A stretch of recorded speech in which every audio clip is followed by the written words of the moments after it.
Imagine చేయండి, ఇండియాలో ఒక హిడెన్ ఎకనామీ ఉంది అని, lakhs of crores black money ఎక్కడో హైడ్ చేసి ఉంటారు అని.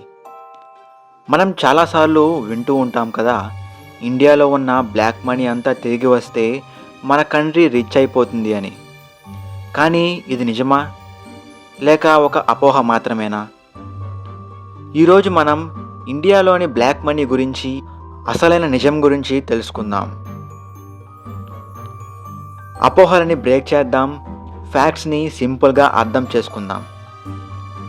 అసలు బ్లాక్ మనీ అంటే ఏంటి? సింపుల్గా చెప్పాలంటే, బ్లాక్ మనీ అంటే గవర్నమెంట్కి ట్యాక్స్ పే చేయకుండా ఎర్న్ చేసిన మనీని బ్లాక్ మనీ అంటారు. ఫర్ ఎగ్జాంపుల్, క్యాష్లో బిజినెస్ చేసి ట్యాక్స్ని ఎగ్గొడతారనమాట. ఇల్లీగల్ యాక్టివిటీస్ నుంచి వచ్చిన మనీ కూడా బ్లాక్ మనీ లాగే వస్తుంది. ప్రాపర్టీ డీల్స్లో హాఫ్ వైట్ హాఫ్ బ్లాక్గా మారుస్తూ ఉంటారు. ఇది అన్నీ కలిపి బ్లాక్ మనీగా అంటూ ఉంటాం. అతిపెద్ద అపోహ ఏంటంటే, ఇండియాలో ఉన్న బ్లాక్ మనీ ఫారెన్ బ్యాంక్స్లో ఉంటాయని. కానీ రియాలిటీ ఏంటంటే, మెజారిటీ బ్లాక్ మనీ మన ఇండియాలోనే ఉంటుంది. అది రియల్ ఎస్టేట్లో, గోల్డ్లో, డబ్బు రూపంలో ఉంటుంది.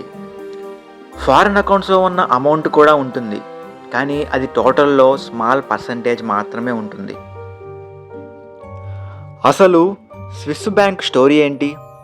మనం చాలాసార్లు విన్నాం, స్విస్ బ్యాంక్లో Indians lakhs of crores of రూపీస్ని జమ చేస్తూ ఉంటారని.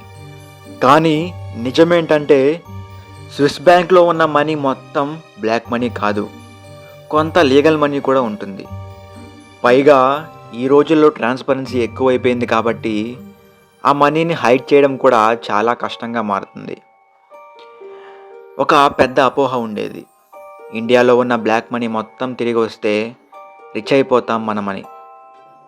నిజంగా బ్లాక్ మనీ మొత్తం వెనక్కి వస్తే ట్యాక్స్ లేకపోయినా పర్వాలేదు అని.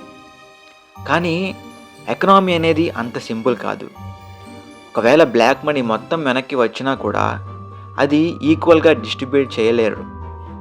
ఇన్ఫ్లేషన్ పెరిగిపోతుంది దేశంలో, సిస్టమ్ డిస్టర్బ్ అయిపోతుంది. సో ఇది సొల్యూషన్ కాదు. మరి గవర్నమెంట్ ఎందుకు డిమానిటైజేషన్ చేసింది? 2016లో గవర్నమెంట్ ఒక బిగ్ స్టెప్ తీసింది, డిమానిటైజేషన్. బ్లాక్ మనీని ఎలిమినేట్ చేయడం కోసం, ఫేక్ కరెన్సీని కంట్రోల్ చేయడం కోసం అప్పటి గవర్నమెంట్ ఈ డిమానిటైజేషన్ పాలసీని తీసుకొచ్చింది.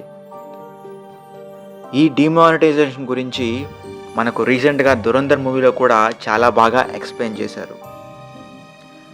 సో కానీ ఈ డిమానిటైజేషన్ వల్ల రిజల్ట్ ఏంటి? మోస్ట్ మనీ బ్యాంక్స్లో రిటర్న్ అయ్యింది. అంటే బ్లాక్ మనీ క్యాష్ ఫామ్లో తక్కువ ఉంది అని అర్థం. సో చాలా వరకు వాటిని కన్వర్ట్ చేసేసారు, లైక్ గోల్డ్గా లేదా రియల్ ఎస్టేట్ ల్యాండ్ ఫామ్స్లో, ఇలాగా వేరే వేరే వాటిల్లో. రియల్ బ్లాక్ మనీ ఎక్కడ ఉంది అంటే అసెట్స్ రూపంలో ఉంది. రియల్గా బ్లాక్ మనీ ఎక్కడ హైడ్ చేస్తారో తెలుసా? రియల్ ఎస్టేట్లో, గోల్డ్ అండ్ జ్యువెలరీలో, షెల్ కంపెనీస్లో, అలాగే ఆఫ్ షోర్ అకౌంట్స్లో దాచిపెడుతూ ఉంటారు. క్యాష్గా కాదు, సిస్టంలో బ్లెండ్ అయి ఉంటుంది ఈ బ్లాక్ మనీ మొత్తం. ఇది చాలా పాపులర్ అపోహ. కానీ ట్రూత్ ఏంటంటే, రిచ్ పీపుల్ మోస్ట్గా లీగల్ ట్యాక్స్ ప్లానింగ్ యూజ్ చేస్తారు, లూప్ హోల్స్ యూజ్ చేస్తారు. కంప్లీట్లీ ట్యాక్స్ అవాయిడ్ చేయడం ఎవరికి అంత ఈజీ కాదు. మన సిస్టంలో పైగా జిఎస్టీ, ఇన్కమ్ ట్యాక్స్ ట్రాకింగ్, ఇలా గవర్నమెంట్ చాలా స్ట్రిక్ట్గా చేస్తుంది. కానీ కొంతవరకు వాళ్ళు లూప్ హోల్స్ని వెతికి అలా ట్యాక్స్ని పే చేయకుండా కొంతవరకు బ్లాక్ మనీని సంపాదిస్తూ ఉంటారు. రీసెంట్గా యూపీఐ, ఆన్లైన్ పేమెంట్స్ ఇంక్రీజ్ అయిపోయాయి.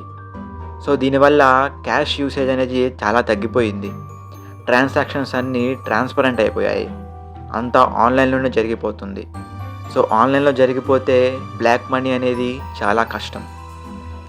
సో బ్లాక్ మనీ క్రియేట్ చేయడం కొంచెం కష్టమైపోయింది. సో బ్లాక్ మనీ ప్రాబ్లం ఎందుకు కంప్లీట్గా సాల్వ్ అవ్వట్లేదంటే, ఎందుకంటే మనిషి బిహేవియర్ అలాంటిది. నేను సంపాదించింది ఎందుకు నేను ట్యాక్స్గా కట్టాలి అని. కానీ ఒక దేశంలో మనం నివసిస్తున్నప్పుడు ఆ దేశపు సర్వీసెస్ని మనం తీసుకుంటున్నప్పుడు ట్యాక్స్ పే చేయడం అనేది చాలా ఇంపార్టెంట్. ఇది ఒక దేశాన్ని, వాళ్ళు జీవిస్తున్న దేశాన్ని ముందుకు తీసుకువెళ్ళడానికి, గ్రోత్ పయనంలోకి తీసుకువెళ్ళడానికి ఎంతో తోడ్పడుతుంది. కానీ కొంతమంది ఇలా ఆలోచించడం వల్ల అలా ట్యాక్స్ పే చేయకుండా ఇలా rich get richer and poor get poorer ఎక్కువైపోతూ ఉంది. ఇన్కమ్ ఇన్ఈక్వాలిటీస్ అని చాలా పెరిగిపోతూ ఉన్నాయి. సో సిస్టమ్ చేంజ్ అవ్వాలంటే ముందు మన మైండ్ సెట్ అనేది చేంజ్ అవ్వాలి. సో ఫైనల్గా బ్లాక్ మనీ మొత్తం ఫారెన్లో ఉండదు, క్యాష్లో కూడా ఉండదు, మోస్ట్లీ సిస్టంలో హైడ్ అయ్యి ఉంటుంది. అండ్ మోస్ట్ ఇంపార్టెంట్ థింగ్ ఏంటంటే బ్లాక్ మనీ రిటర్న్ అయినా కూడా ఇండియా ఇన్స్టెంట్గా రీచ్ అయిపోదు, దానికి చాలా టైం పడుతుంది. సో నెక్స్ట్ టైం ఎవరైనా చెప్పినప్పుడు బ్లాక్ మనీ తిరిగి వస్తే మన లైఫ్ సెట్ అయిపోతుందని మీరు కాన్ఫిడెంట్గా చెప్పండి. అది మిత్, రియాలిటీ చాలా డిఫరెంట్గా ఉంటుంది అని. మీ ఒపీనియన్ ఏంటి? బ్లాక్ మనీ ప్రాబ్లంకి బెస్ట్ సొల్యూషన్ ఏంటి అని మీరు అనుకుంటున్నారు? కామెంట్స్లో చెప్పండి. ఇంకా ఇలాంటి రియల్ ట్రూత్ వీడియోస్ కోసం ఫాలో అవ్వండి. బికాస్ నిజాలు తెలిస్తే మనం తీసుకునే డెసిషన్స్ చాలా బెటర్గా ఉంటాయి.